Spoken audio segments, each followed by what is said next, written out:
या अल्लाह तू रहमान है रहीम है। या अल्लाह तूने मेरी बेटी के लिए बहुत अच्छा फैसला किया। या अल्लाह मेरी मिनाल को हमेशा खुश रखना। मेरे परवरदिगार तेरा शुक्र है मेरे मालिक, तू गफूर रहीम है मेरे मौला। मेरी बेटी की किस्मत अच्छी करना, उसका नसीब अच्छा करना।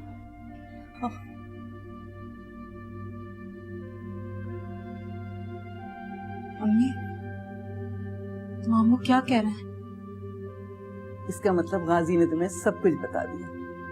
चलो अच्छा हुआ तुम्हें पता चल गया। देखो बेटा, इसमें खुदा की यकीनन बेहतरी होगी जो रिश्ता होते होते रह गया और अब सही जगह पर हो रहा है। नसीब में जो लिखा होता है ना, वो होकर रहता है।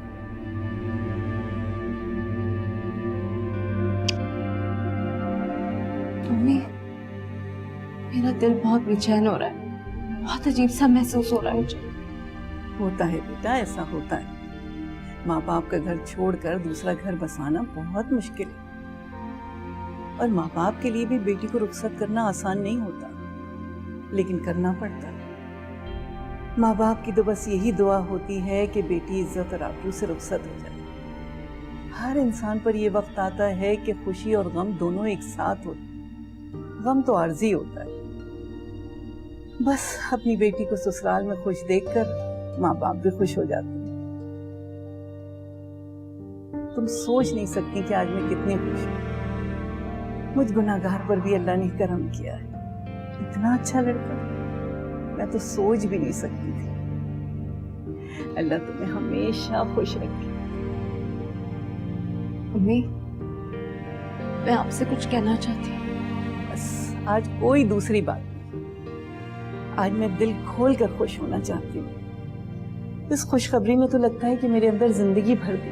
अब मुझे कोई दुख नहीं। लगता है किस्मत ने अजाला कर दिया मेरे दुखों का। देखा गाजी तुमने, दो दो खुशियां एक साथ मेरे घर में उतरी हैं माशाअल्लाह।